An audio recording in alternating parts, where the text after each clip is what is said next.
바다를 너와 함께 걷고 싶어.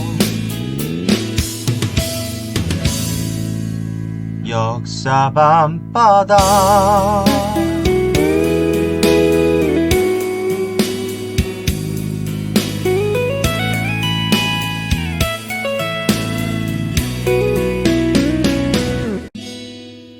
나는 지금 역사 밤바다. 우철쌤의 역사 밤바다.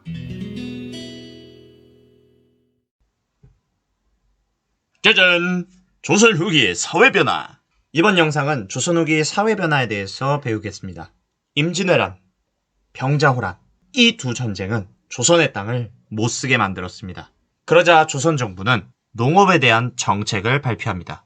개간을 장려해요. 개간이란 농사를 지을 수 있는 땅을 만들자 라는 게 개간입니다. 이 개간 장려에 왕실과 양반이 뛰어듭니다. 이들의 활약으로 농경지가 늘어나는 것은 좋았는데 농민들이 땅을 가지는 게 아니라 넓고 많은 땅을 독점하는 사람들이 등장합니다. 이 사람들을 대지주라고 합니다.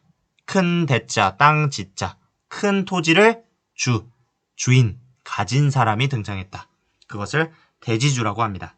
하지만 이러한 개간하는 그 과정에서 농업 기술이 발달합니다. 어떤 농업 기술들이 있었냐? 모내기법이라는 게 등장합니다. 벽씨, 그러니까 벼의 씨를 어려서부터 그냥 논에다가 뿌려서 잘 자라기를 마냥 기다리는 것이 아니라 작은 판에다가 벼를 심어서 어느 정도 자라게끔 한 다음에 그걸 가지고 논에다가 바로 심음으로써 벼가 생산될 확률을 확 높여줍니다. 그것이 모내기법의 장점입니다. 모내기법을 사용하다 보니 광이 넓은 땅, 작이 농사를 한다. 즉 넓은 땅에서 농사를 할 수 있게 됩니다. 뿐만 아니라 벼가 논에서 어렸을 때부터 자란 것이 아니기 때문에 어느 정도 땅에 영양분이 남아있게 되었고 그에 따라 벼를 수확한 다음 보리를 한 번 더 심을 수 있게 됩니다. 그래서 이모작을 할 수 있게 된다. 여기서 이모란 두 번 심는다 라는 뜻이고 작은 농사죠. 그래서 이모작이 가능해진다. 이렇게 되다 보니까 곡식에 대한 생산량이 엄청나게 많아집니다. 뿐만 아니라 밭에서 견종법이라는 것이 시행되는데 견종법이란 고랑에 골에 씨를 뿌리는 겁니다. 여기서 고랑이란 이 부분을 이야기해요. 아래쪽으로 움푹 들어간 부분. 고랑의 반대말은 이랑인데요. 지금의 농사법이랑은 좀 다르죠. 근데 이 당시에는 견종법, 고랑에다가 씨를 뿌려서 농사를 짓는 방법이 시작되었다라는 겁니다. 이렇게 생산량이 많아지자 자신들이 먹을 거와 세금 내는 것을 제외한 나머지들을 팔기 시작합니다. 그러다 보니 상업이 발달되었습니다. 그러다 보니 일부 농민들이 여유가 생겨서 상품 작물을 심기 시작합니다.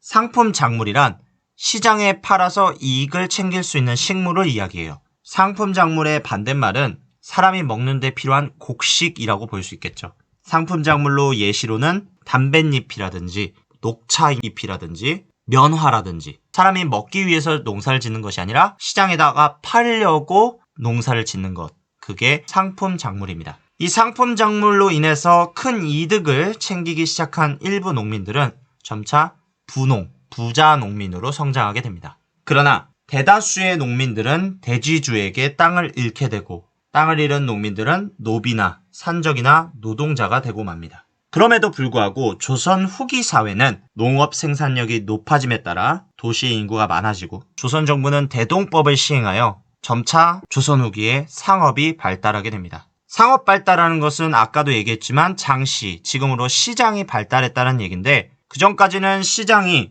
뜨문뜨문 열리다가 이제는 정해진 날짜에 계속 열리게 됩니다. 5일마다 열리는 장시가 등장했는데요. 이것을 지금 뭐라 부르냐? 5일장이라고 하죠.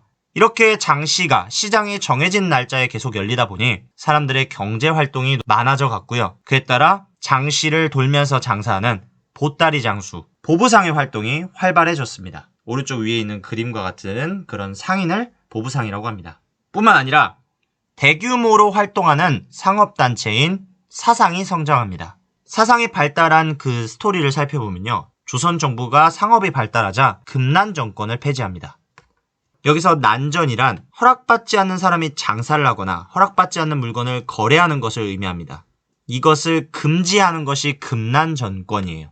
네, 이것을 폐지함으로 인해서 허락받은 시전상인만 장사할 수 있는 게 아니라 모든 사람이 장사를 할 수 있게끔 했다. 그에 따라 많은 상인들이 자유로운 상업활동을 할 수 있게 되었고 그 과정 속에서 단체 활동을 한 사상이 등장하고 성장하게 되었다. 대표되는 사상은 경강상인, 송상, 만상, 내상이 있습니다. 송상과 만상은 청과 무역한 단체고 내상은 일본과 무역한 단체가 되겠습니다. 상업의 발달은 다양한 분야에 영향을 줍니다. 화폐를 많이 사용하게 됩니다. 곡식을 계속 들고 다니면서 거래를 할 수는 없잖아요. 그래서 간편하게 화폐를 사용하면서 당시 화폐였던 상평통보의 사용량이 높아져 갔다. 그 다음 수공업이 발달합니다. 시장이 열리고 그 시장에서 사람들이 물품을 사게 되면서 사람들이 많이 찾게 되고 그에 따라 국가가 수공업을 운영했을 때 그 양을 쫓아가지 못하게 됩니다. 그래서 민간인이 수공업을 운영할 수 있게끔 했다. 그래서 민영수공업의 활동이 활발해졌다. 그 다음 광산이 개발됩니다.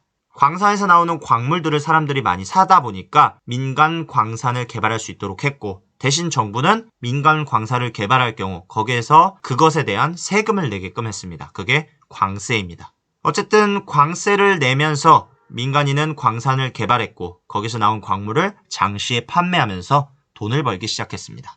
이렇게 조선 후기 사회가 변화하게 되었고 이는 양반 중심의 신분 질서에 변화를 주었습니다. 권력을 가진 양반은 계속 권력을 가지게 되었고 권력에서 밀려난 양반은 몰락 양반이 되어 가난하게 살았고 성공한 중인, 상민, 농민들은 점점 성장해 나갔습니다.